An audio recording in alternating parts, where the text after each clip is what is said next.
नमस्कार मित्रों, मेरे स्पिरिचुअल कनेक्ट पे आप सभी लोगों का हार्दिक अभिनंदन है। मित्रों, आज मैं आप लोगों को श्री संत पीपा जी जो थे उनके बारे में बता रही थी। तो उसके आगे के बारे में सुनिए कि उनकी पत्नी ने भी किस तरह से उनके गुरु का शिष्यत्व प्राप्त किया, उनकी शिष्या बनी, वो भी उनके साथ पति पत्नी मतलब ये राजा रानी दोनों मिलकर के शिष्य बन गए।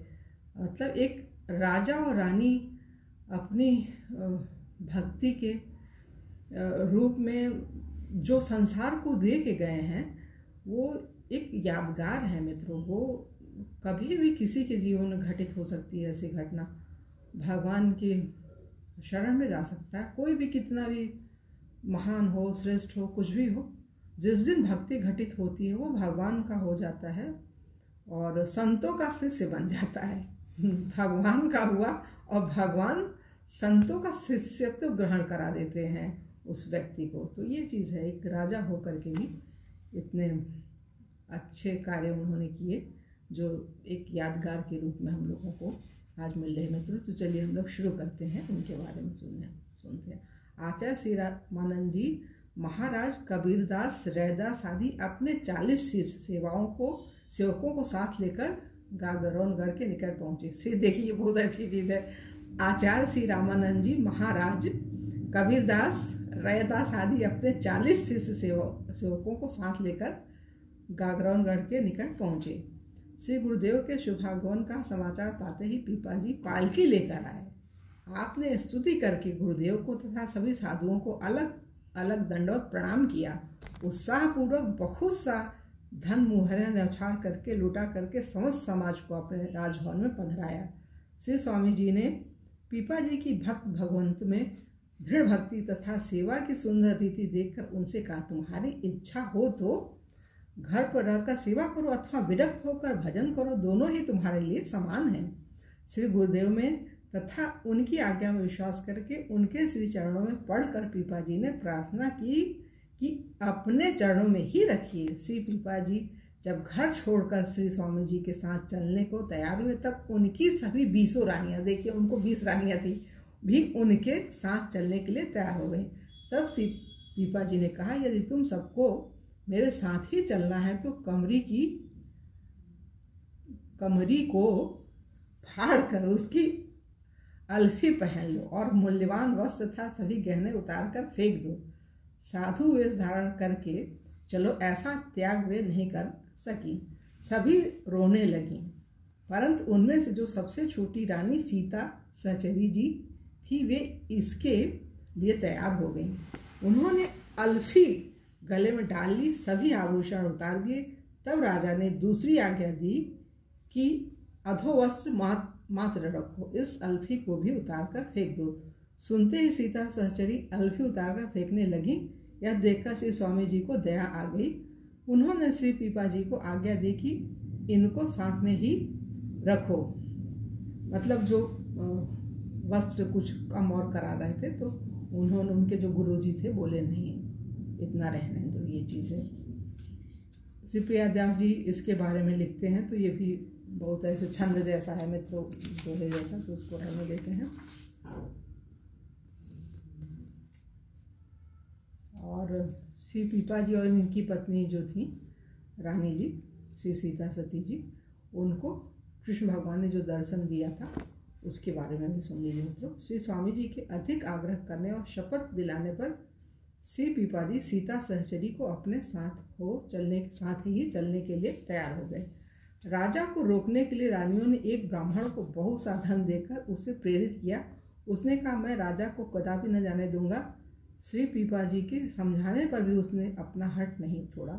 ये भी रुकने को नहीं तैयार हुए। तब उस ब्राह्मण ने विष खा लिया और मर गया।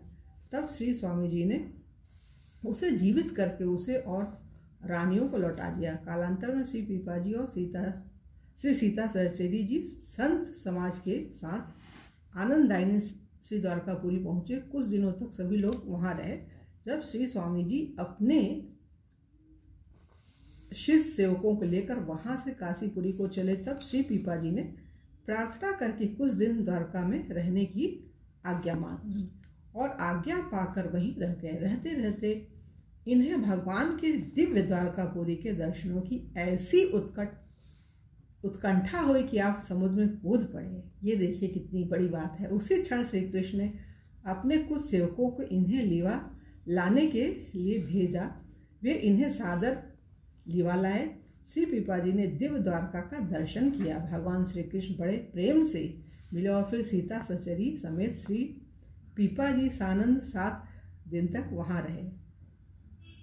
7 दिन बाद भगवान श्री कृष्ण ने इन लोगों को इस दिव्य द्वारका से उस द्वारका को जाने की आज्ञा दी, परंतु ये वहाँ से जाना नहीं चाहते थे। तब श्री श्याम सुंदर ने बड़े प्रेम से कहा, मेरे जिस रूप के दर्शन तुमने किए हैं उसी में मन को दिए हुए तथा उसी रूपा माधुरी का पान किए हुए वहाँ जाकर भी उसे ही देखते रहोगे। अतः विरह व्यथा न व्यापेगी। मतलब जिस स्वरूप का दर्शन उन लोगों ने किया था, पति पत्नी उन लोगों मिले, वो बोले कि इसी का आप लोग दर्शन करते रहो। नहीं, वो खाली पीपा जी अकेले गिरे थे, उन्हीं को बोला था। यदि तुम लोग नहीं जाओगे तो संसार में ऐसे भक्त डूब गए, यह तो कलंक लग गया है, कैसे मिटेगा। इसके पश्चात भगवान के द्वारा दी गई शंख चक्र की छाप को तथा भगवान की आज्ञा आपने स्वीकार की।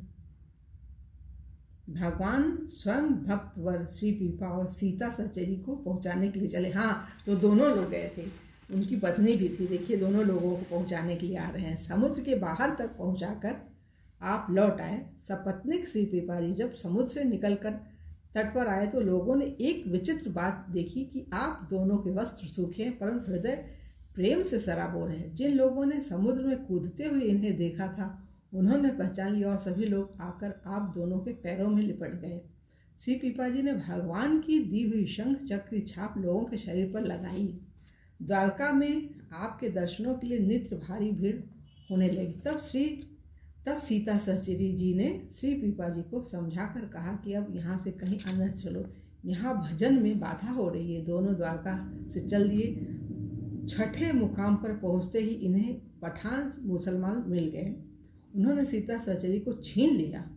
उसी समय भगवान दौड़ कर आ गए और दुष्टों को मारकर सीता सचरी को ले आए। इस प्रकार इनकी रक्षा करके और दर्शन देकर प्रभु ने इन्हें आनंदित किया। ये देखिए कितनी अद्भुत बात है।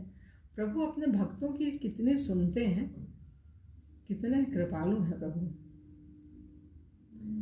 और अभी कल के वीडियो मित्रों इसके आगे के बारे में बताएंगे। तो उसमें यह है पीपा जी द्वारा हिंसक संत को अहिंसक वैष्णव बनाना। मतलब एक संत को, हिंसक जो शेर था उसको भी अहिंसक बना दिया था संत पीपा जी ने। ये बिल्कुल अद्भुत चीज़ें हैं इसमें। तो आगे के कल के वीडियो में आप लोगों से पुनः मित्र मिलेंगे। तब तक के लिए जय हिंद, जय भारत। ओम शांति, ओम शांति, ओम शांति।